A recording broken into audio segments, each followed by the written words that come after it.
3 ماہ کے لیے کیا کچھ پلاننگ کی جا رہی ہے، لیکن اس کے ساتھ ساتھ ہم یہ بھی واضح کر دیں کہ وزیر اعظم عمران خان اپنا ٹینیور پورا کریں گے، یعنی اپنے اقتدار کے 5 سال پورے کریں گے۔ اور یہ جو بیان ہے یہ ایک رینڈم بیان نہیں ہے، بلکہ سوچ سمجھ کر حکومت نے ایک حکمت عملی کے تحت شیخ رشید سے دلوایا، اور اس کا مقصد یہ تھا کہ جہاں جہاں جو پیغام پہنچایا جانا چاہیے وہ پیغام ٹھیک اس جگہ پر پہنچ جائے۔ اب اس پوری سچویشن میں راولپنڈی میں کیا تازہ ترین سرگرمی ہوئی اس سے آپ کو آگاہ کرتے ہیں، اور یہ بھی بتاتے ہیں کہ وزیر اعظم عمران خان نے کس کو بہت سخت پیغام دیا، کیونکہ کچھ حلقے یہ تاثر بھی دے رہے تھے کہ اپوزیشن کی یہ جو اچانک نئی تحریک ہے جس کے متعلق اپوزیشن نے یہ اعلان کیا ہے کہ یہ تحریک اس وقت ختم ہوگی جب حکومت کا خاتمہ ہوگا، تو اس حوالے سے کچھ حلقے یہ بھی تاثر دے رہے تھے کہ اس پورے موو کے پیچھے بھی اسٹیبلشمنٹ ہے، اور اس کو جوڑا جا رہا تھا کہ DGISI کی تعیناتی کے حوالے سے جو ایک خاص قسم کی پیچیدہ صورتحال پیدا ہوئی تھی، اور جس طرح سے ایک تاثر بنا تھا کہ پرائم منسٹر عمران خان اور جنرل باجوہ کے درمیان کوئی غلط فہمیاں پیدا ہو گئی ہیں، تو اس تاثر کی بنیاد پر اب یہ دعوے کیے جا رہے ہیں کہ اپوزیشن کے نئے موو کے پیچھے بھی اسٹیبلشمنٹ ہے۔ اب ایک جو پراسرار واقعہ تھا جو حکومت کے لیے بہت تشویشناک تھا، وہ تو یہ نئی پراسرار سرگرمی تھی جس کی ہم تفصیل بھی آپ کو بتانے والے ہیں، اور دوسرا حکومت کے لیے ایک اور معاملہ بہت اہم تھا کہ قومی اسمبلی میں حکومت کی پیش کردہ 2 قراردادیں ناکام ہو گئیں۔ دوسری جانب حکومت کی 2 اہم اتحادی جماعتوں نے حکومت کو چھوڑنے کی دھمکیاں دینا شروع کر دیں، اور حکومت جو ایک قانون سازی کرنا چاہتی تھی بڑے میرٹ پر، اس قانون سازی کو بھی روکنے کی کوشش کی ان 2 اتحادی جماعتوں نے، آپ کہہ سکتے ہیں اپوزیشن کے ساتھ مل کر۔ اس کے بعد آصف علی زرداری کی گرفتاری جو آج سے تقریباً 3 مہینے پہلے ڈیو تھی، اور ایسے لگ رہا تھا کہ وہ کسی بھی وقت گرفتار ہو سکتے ہیں، وہ گرفتاری ٹلتی چلی گئی۔ شہباز شریف پر 25 ارب روپے کی منی لانڈرنگ کے الزامات تھے۔ اس حوالے سے FIA کے پاس بہت ہی ٹھوس شواہد موجود تھے۔ FIA نے جو سوال نامہ بھیجا شہباز شریف کو، شہباز شریف اس سوال نامے کا جواب نہیں دے سکے۔ حکومت کو پوری امید تھی کہ شہباز شریف اس کیس میں نہیں بچ پائیں گے اور ان کی گرفتاری ہو جائے گی، لیکن اتنے ٹھوس شواہد کے باوجود شہباز شریف کو ریلیف ملتا چلا گیا۔ اس کے ساتھ ساتھ حکومت کو پارلیمنٹ کا جو مشترکہ اجلاس تھا، جو حکومت نے بہت ہی اعتماد کے ساتھ بلایا تھا، اور حکومت کا خیال تھا کہ وہ بآسانی اس مشترکہ اجلاس سے جو قانون سازی کرنا چاہتی ہے اس قانون سازی کو کرنے میں کامیاب ہو جائے گی، لیکن اتحادیوں کی اچانک بغاوت کی وجہ سے وہ اجلاس بھی ملتوی کرنا پڑا۔ اب یہی وجہ ہے کہ کچھ حلقوں نے یہ تاثر جو ہے بنایا کہ یہ سب کچھ ویسے نہیں ہو رہا، یہ سب کچھ کوئی آٹو پائلٹ کے تحت نہیں ہو رہا، بلکہ کسی خاص اشارے پر ہو رہا ہے۔ خاص طور پر ایک حوالہ بار بار دیا گیا کہ DGISI کی تعیناتی کا جو نوٹیفیکیشن ہے اس میں تاخیر ہوئی، بعد میں وہ نوٹیفیکیشن جاری تو کر دیا گیا، لیکن جو غلط فہمیاں تھیں، جو بدگمانیاں تھیں، وہ اب تک دور نہیں ہوئیں، اور کچھ حلقوں نے تو حیران کن طور پر اس پوری صورتحال کو جوڑا 20 نومبر کو جو فوج میں اہم تبدیلی ہو رہی ہے، یعنی 20 نومبر کو DGISI جنرل فیض حمید، جن کو پرائم منسٹر عمران خان برقرار رکھنا چاہتے تھے DGISI کے عہدے پر، اب وہ کور کمانڈ کرنے کے لیے پشاور چلے جائیں گے، جبکہ نئے DGISI چارج سنبھال لیں گے۔ تو یہ اس وقت جو اپوزیشن نے لانگ مارچ کا اعلان کیا، جس طریقے سے جوائنٹ سیشن کو ملتوی کرنا پڑا، جس طریقے سے اتحادی جماعتوں نے اچانک پرائم منسٹر عمران خان سے آپ کہہ سکتے ہیں کہ بے رخی دکھائی، اس کو بھی کچھ حلقے فوج میں ہونے والی اس اہم تبدیلی سے جوڑ رہے ہیں۔ دوسری جانب اسلام آباد سے لندن کچھ ہنگامی کالز کی گئیں، اور پچھلے 2 دن میں مولانا فضل الرحمان نے 3 مرتبہ میاں نواز شریف سے رابطہ کیا، اور اس مرتبہ مولانا فضل الرحمان اور میاں نواز شریف بڑے ایکسائٹڈ بھی تھے، یعنی اس سے پہلے تو PDM کے جو 3 پلان تھے A B C وہ تینوں فیل ہو چکے تھے۔ پی ڈی ایم مکمل طور پر مایوس ہو چکی تھی، انہیں کوئی راستہ نظر نہیں آ رہا تھا کہ اس حکومت کو کیسے گرایا جائے۔ لیکن اس مرتبہ جو پچھلے 2 دن میں 3 مرتبہ مولانا فضل الرحمان اور میاں نواز شریف کے رابطے ہوئے ہیں، ان میں یہ بہت زیادہ ایکسائٹڈ تھے، بہت پرجوش تھے، اور ان رابطوں کے بعد ایسی خبریں بھی لانچ کروائی گئیں کہ اپوزیشن کے لیے تحریک عدم اعتماد کے نمبر بھی پورے ہو گئے ہیں۔ یعنی یہ تاثر دیا گیا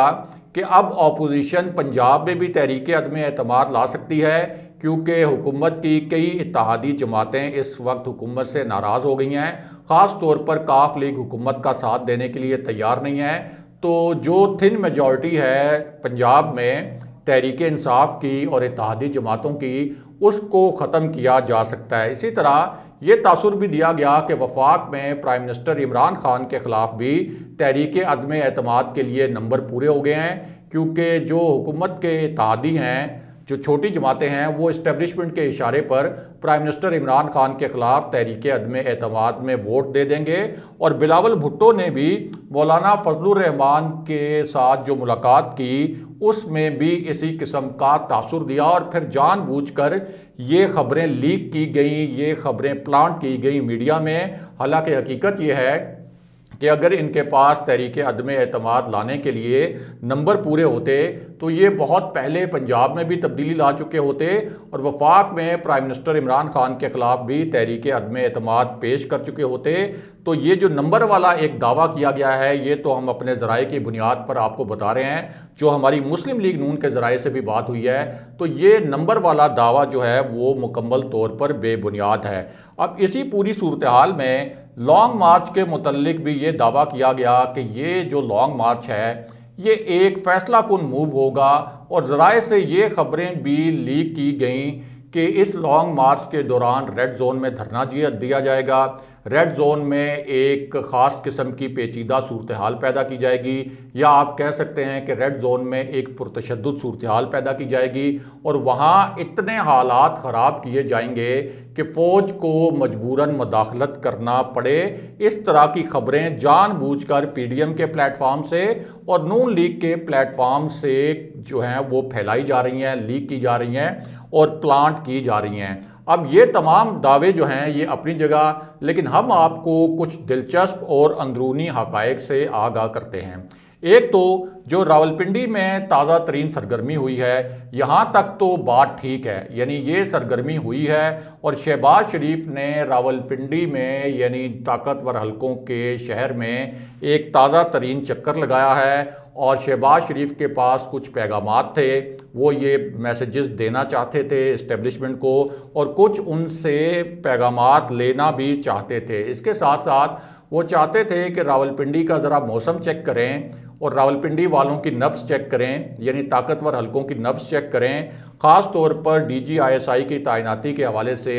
جو ایک تاثر بنا تھا کہ پرائم منسٹر اور جنرل باجوہ کے درمیان غلط فہمیاں اب تک دور نہیں ہوئیں۔ تو اس پوری صورتحال میں شہباز شریف چاہتے تھے کہ ایک پلس لیں راولپنڈی کے حلقوں کی کہ وہ اس وقت حکومت کے بارے میں اور پرائم منسٹر کے بارے میں کیا سوچ رہے ہیں۔ اب یہ جو سرگرمی ہوئی ہے وہ تو ضرور ہوئی ہے، لیکن ہماری جو ذرائع سے بات ہوئی ہے اہم حلقوں سے، اور اہم حلقوں کے ذرائع کا کہنا ہے کہ شہباز شریف کو کسی قسم کی یقین دہانی نہیں کرائی گئی کہ لانگ مارچ ہو یا تحریک عدم اعتماد ہو تو اس میں کوئی اسٹیبلشمنٹ پی ڈی ایم کو یا اپوزیشن کو سپورٹ کرے گی، اور اس حوالے سے جو بھی دعوے کیے جا رہے ہیں اور جو بھی حلقے اس حوالے سے اطلاعات پھیلا رہے ہیں، یہ اطلاعات جان بوجھ کر لیک کی جا رہی ہیں، جان بوجھ کر پلانٹ کی جا رہی ہیں، ایک سازش کے تحت یہ تاثر بنایا جا رہا ہے تاکہ سول اور ملٹری قیادت میں غلط فہمیاں جنم لیں، تاکہ دونوں طرف ایک دوسرے کے خلاف بدگمانی پیدا ہو جائے۔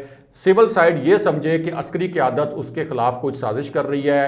اور جو عسکری قیادت ہے وہ یہ سمجھے کہ سول حکومت ہمارے خلاف جو ہے کوئی اقدام اٹھانے جا رہی ہے، یوں کوئی ایک فریق دوسرے فریق کے خلاف پہلے ہی کوئی سخت اقدام کر دے، اور یہ ایک طرح سے آپ کہہ سکتے ہیں کہ پی ڈی ایم کی ایک بڑی سازش کا یا ایک بڑی سیاسی چال کا حصہ ہے کہ اس طرح کی ایک کنفیوژن پھیلائی جائے۔ دوسری جانب یعنی ایک طرف تو اس طرح کی کنفیوژن پھیلائی جا رہی ہے، دوسری جانب پرائم منسٹر عمران خان نے بھی ایک آخری سخت پیغام بھیجا ہے، اور یہ پیغام انہوں نے جو کور کمیٹی کا اجلاس تھا پی ٹی آئی کا، اس کے بعد ایک اور اعلیٰ سطح کے اجلاس میں دیا۔ اور یہ جو اجلاس تھا اس میں پرائم منسٹر کے قریبی 5 سے 6 وزراء شریک تھے، اور ایک ایسے وقت میں یہ اجلاس ہو رہا تھا جب اسلام آباد میں جو اقتدار کی راہداریاں ہیں وہاں اس بات کی آپ کہہ سکتے ہیں کہ کچھ حلقے اس قسم کا تاثر بنا رہے تھے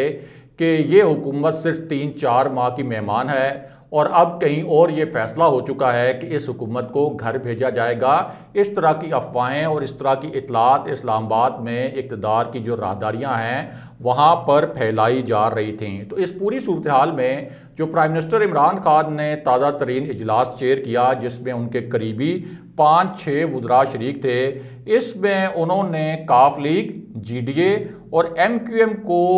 یہ کہا کہ ان کے لیے ایک آخری وارننگ ہے، اور انہیں بتا دیں کہ میں گھبراتا نہیں ہوں۔ ہماری جو ٹیم سیمی فائنل میں ہاری، یعنی جو کرکٹ ٹیم ہماری آسٹریلیا سے سیمی فائنل میں ہاری، وہ بھی گھبرا کر ہاری، لیکن میں بالکل گھبرانے والا نہیں ہوں۔ ہم موجودہ جو نسبتاً مشکل حالات ہیں ان مشکل حالات سے نکل جائیں گے۔ اب کسی صورت اتحادی جماعتوں کی بلیک میلنگ میں ہم نہیں آئیں گے، اور ان کے جو بلیک میلنگ والے ناز نخرے ہیں وہ ہم کسی صورت برداشت نہیں کریں گے۔ اس کے ساتھ ساتھ پرائم منسٹر نے کہا کہ عوام میری پشت پر کھڑے ہیں، نہ میں نے کوئی کرپشن کی ہے، نہ میں نے منی لانڈرنگ کی ہے، نہ میں نے پی ڈی ایم کی طرح فوج کے خلاف سازشیں کی ہیں، اور نہ ہی کوئی ریاست مخالف عناصر کو اکسایا ہے کہ اس ریاست کے خلاف کوئی سازش کی جائے۔ مجھے کسی قسم کا کوئی خوف نہیں ہے، کوئی ڈر نہیں ہے۔ کوئی مجھے یہ نہ بتائے کہ میری حکومت چلی جائے گی تو میں کوئی دباؤ میں آ جاؤں گا۔ مجھے ڈرا کر دھمکا کر بالکل بھی نہیں جھکایا جا سکتا، اور میرا یہ آخری فیصلہ ہے کہ ہم اگلے ہفتے میں پارلیمنٹ کا مشترکہ اجلاس بلائیں گے، اور پرائم منسٹر عمران خان کا یہ جو تازہ ترین اجلاس میں جس میں 5-6 وزراء شریک تھے، اس کے بعد سے جو پیغام دیا گیا ہے ایم کیو ایم کو اور کاف لیگ کو، اس کے بعد حکومت کی جو اتحادی جماعتیں ہیں وہ بھی لائن پر آ گئی ہیں۔ اور لانگ مارچ کے متعلق آپ کو ایک اہم خبر دیں کہ اس حوالے سے جو ایک بہت ہی تیزی سے پرسیپشن بنایا گیا کہ یہ لانگ مارچ نومبر کے تیسرے ہفتے میں ہوگا اور ایک فیصلہ کن لانگ مارچ ہوگا، اور اس طرح کا تاثر بھی دیا گیا کہ مولانا فضل الرحمان نے پی ڈی ایم کے اجلاس میں یہ بتایا کہ انہیں کوئی خاص قسم کا اشارہ مل گیا ہے، یا یہ آپ کہہ سکتے ہیں کہ کسی خاص حلقے کی جانب سے انہیں حمایت کا یقین دلایا گیا ہے۔ تو ہماری اس حوالے سے بھی دونوں ذرائع سے بات ہوئی ہے، اور دونوں حلقوں کے اہم ذرائع کا یہ کہنا ہے کہ یہ جو لانگ مارچ ہوگا، اگر یہ ہوا بھی تو اس میں اسٹیبلشمنٹ کا کوئی رول نہیں، جبکہ دوسری جانب کے جو ذرائع ہیں ان کا یہ کہنا ہے کہ اول تو یہ لانگ مارچ ہوگا نہیں، اور اگر یہ لانگ مارچ ہوا بھی تو یہ 1-2 دن میں ختم ہو جائے گا، اور اس کو مہنگائی مارچ قرار دے کر پی ڈی ایم ختم کر دے گی، اور سوال ہی نہیں پیدا ہوتا کہ اس لانگ مارچ کے نتیجے میں یہ حکومت رخصت ہو۔ اور اس حوالے سے جو افواہیں پھیلائی جا رہی ہیں اور جو بے بنیاد اطلاعات پھیلائی جا رہی ہیں، ان کا مقصد صرف اور صرف ملک کے اندر ایک کنفیوژن پھیلانا ہے، اور ایک کوشش کرنا ہے کہ سول اور ملٹری قیادت کے درمیان کسی طریقے سے اختلافات پیدا ہو جائیں۔ اگلے پروگرام تک کے لیے خدا حافظ۔